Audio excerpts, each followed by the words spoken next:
Hello everyone, this is Lakshita Mukati and today we'll talk about the test plan and test matrices. So let us first understand what the term test means before going into the optimizing quality assurance and what does developing effective test plans and matrices means. So in software engineering, test is a process of executing a software application or system to identify any errors, defects or bugs in the system. Now, as we are doing this, we want to know what is the objective or the goal of doing this. So, the goal of testing is to verify whether the software meets the specified requirements and functions as expected. Tests can be performed at various stages of the software development lifecycle. And basically, now we are coming to the optimizing quality assurance. That means to ensure that the quality and reliability of the final project is met and it's meeting the expectations of what we want it to be. Now we have understood about the test. Let us first talk about the test plan. So, in software engineering, a test plan is a document that is an document that outlines the approaches, objectives, and scope of testing activities for a software project.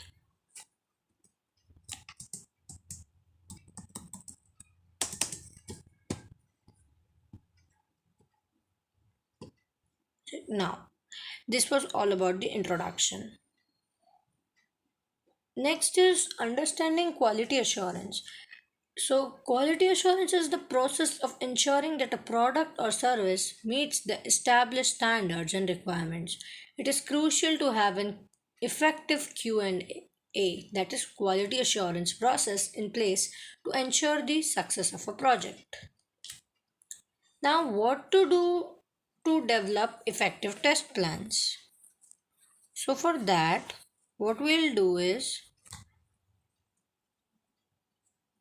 we will ensure that the aspects of the product are thoroughly tested.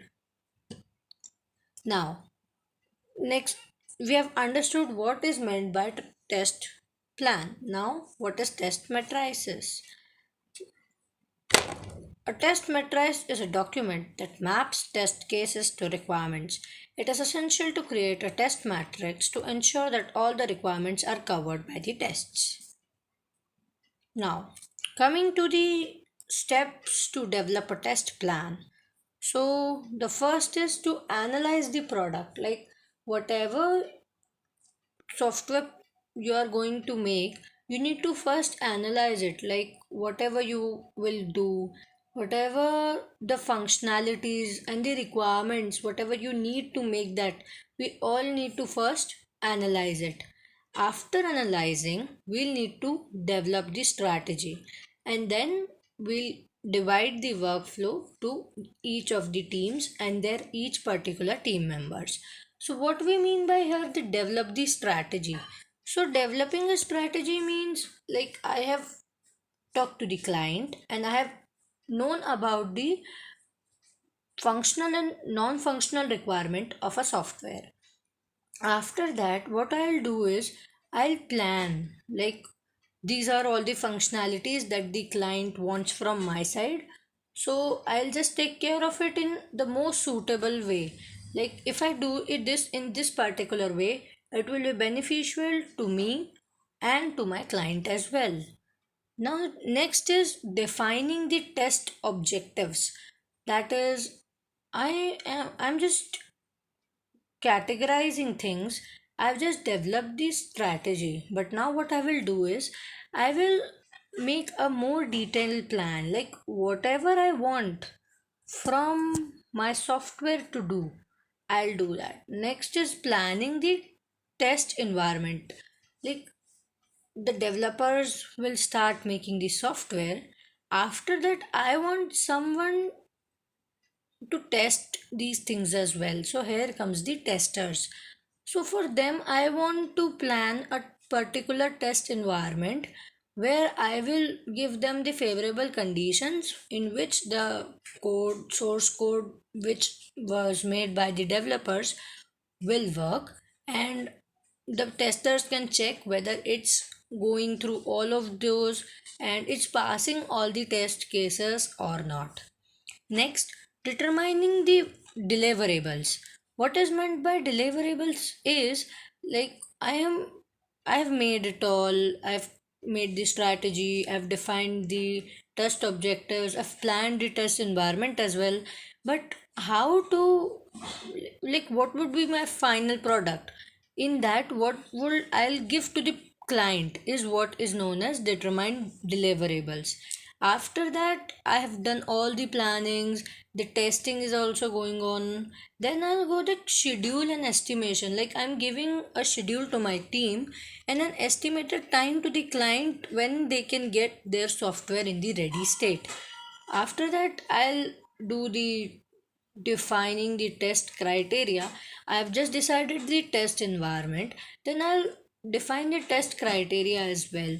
Like, whatever be the criteria which I will be giving the priority will be tested first. Then the resource planning. Like, I have done all this just for the proper management of my resources so that there is no such resource which is being overutilized or being wasted at the same time. Now let's look at them. So to analyze the product is to consider its feature and functionalities in relation to the intended purpose and user requirements. Next, we have the developing of the strategy.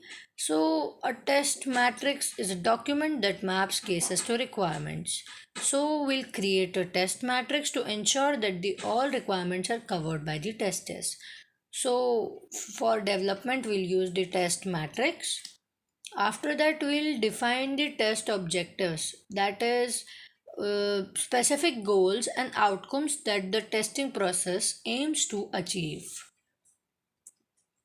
Next is planning of test environment is a test attribute of the test plan which involves identifying the hardware we'll need, software, network configurations and all those basic amenities. Next, determining the deliverables is specific artifacts or documents that will be produced during and after the testing process, such as test cases, test scripts, test reports, and defect logs. Then, schedule and estimation involve determining the timelines, milestones, and effort required for the testing process. This may include defining the tasks, estimating their duration and dependencies, and assigning them to specific resources. Next is we are defining the test criteria as a test attribute of the test plans which involves specifying the conditions and requirements that must be met for testing process to be considered successful. Next is resource planning. Resource planning as a test attribute of the test plan involves identifying the personnel, tools, and equipment required for the testing process, as well as determining their availability and allocation. Now, after all this, we'll do the executing test. Like we have done all the documentation, we have done all the prerequisites to make the tests. Now, we'll execute them. Executing tests is a critical step in the Q&A, that is quality assurance process. It involves running test cases, documenting results, and reporting defects. Next, test matrices is a test attribute of the test plan that defines the relationship between various test cases and the requirements or features being tested. Types of test matrices. There are many types of test matrices, like one which I have mentioned here is the requirements traceability matrix, in short RTM. So, what is meant by RTM is it is a traceability matrix which maps test cases to specific requirements or features, whereas the test case matrix maps test cases to various configurations or environments. Now, let us discuss in detail about the different types of test matrices. So, first we have requirement traceability matrix, about which we have already talked, that is the RTM. Then we have test coverage matrix. In this matrix, what we do is we map the test cases coverage, like how much percentage of a test case has been covered by the source code. Then we have test case prioritization matrix. In this case, when we want that some test cases are of more priority, like some test cases which are so important to be passed, means without them your software will not at all function at all. So for them it is important for us to prioritize them. Then we have defect tracking matrix. So defect tracking matrix is something which tells us like what are we lagging behind. It just tells us the specific place at which the defect occurred. So it's easy for us to understand where are we lagging. Now, coming to the conclusion. So, what conclusion we can draw from all this is optimizing quality assurance requires a comprehensive approach that includes developing effective test plans and matrices, executing tests, and reporting defects. By following these practices, organizations can ensure that their products and services meet the highest quality standards. So that's all from my side. Thank you.